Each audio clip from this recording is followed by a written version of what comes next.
നമസ്കാരം. പൂരം നക്ഷത്രത്തിൽ ജനിച്ചവർക്ക് വർഷങ്ങൾക്ക് ശേഷം ജന്മനാട്ടിലെ ആരാധനാലയ ദർശനം നടത്തുവാനും ആചാരാനുഷ്ഠാനങ്ങളിൽ പങ്കുകൊള്ളുവാനുമുള്ള അവസരം മനസ്സമാധാനത്തിന് വഴിയൊരുക്കുവാനിടയുണ്ട്. കുടുംബത്തിൽ സമാധാനം, സ്വസ്ഥത, ദാമ്പത്യ സൗഖ്യം എന്നിവയ്ക്ക് യോഗം കാണുന്നു. നിലവിലുള്ള ഗ്രഹത്തിന് പുറമെ മറ്റൊരു ഗ്രഹം വാങ്ങുവാൻ പ്രാഥമിക സംഖ്യ കൊടുത്ത് കരാർ എഴുതുവാനിടയുണ്ട്.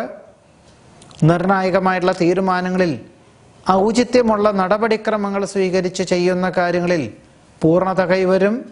സംഘ നേതൃത്വ സ്ഥാനം ഏറ്റെടുക്കുവാനിടയുണ്ട്. സാമ്പത്തിക വിഭാഗത്തിൽ അനുകൂലമായ സാഹചര്യങ്ങൾ ഉണ്ടാകും. വിദഗ്ധമായുള്ള ചികിത്സകളെ കൊണ്ട് രോഗവിമുക്തി വരുവാനിടയുണ്ട്. അഭയം പ്രാപിച്ചു വരുന്നവർക്ക് ആശ്വാസം നൽകും.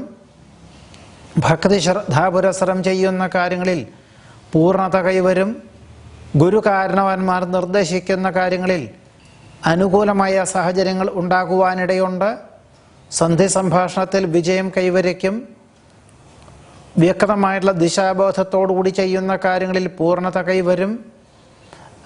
ആഗ്രഹ സാഫല്യത്താൽ ആത്മനിർവൃത്തിക്ക് യോഗമുണ്ട്. സൽകീർത്തി, സജ്ജനപ്രീതി, പ്രതാപം, ഐശ്വര്യം എന്നിവ അനുകൂലമായ സാഹചര്യങ്ങൾക്ക് വഴിയൊരുക്കും. തൊഴിൽ മേഖലകളോടനുബന്ധമായി മാതാപിതാക്കളുടെ ആവശ്യങ്ങൾ വേണ്ട വിധത്തിൽ നിർവഹിക്കുവാനിടയുണ്ട്. ഏതൊരു കാര്യവും സസൂക്ഷ്മം ചെയ്തു തീർത്ത് ആഗ്രഹിക്കുന്നതിലുപരി അനുഭവപ്രാപ്തി നേടുവാനുള്ള അവസരം മനസ്സമാധാനത്തിനും കൃതാർത്ഥതയ്ക്കും വഴിയൊരുക്കുവാനും ഏറ്റെടുത്ത ദൗത്യത്തിന് പൂർണ്ണത കൈവന്നു ചേരുന്നത് വഴി മേലധികാരികളിൽ നിന്നും അനുമോദനങ്ങൾ കേൾക്കുവാനും സ്ഥാനക്കയറ്റം ലഭിക്കുവാനുമുള്ള സാഹചര്യങ്ങൾ കൂടി പൂരം നക്ഷത്രക്കാർക്ക് ഈ ഡിസംബർ മാസത്തിൽ വന്ന് ചേരുവാനിടയുണ്ട്. നമസ്കാരം.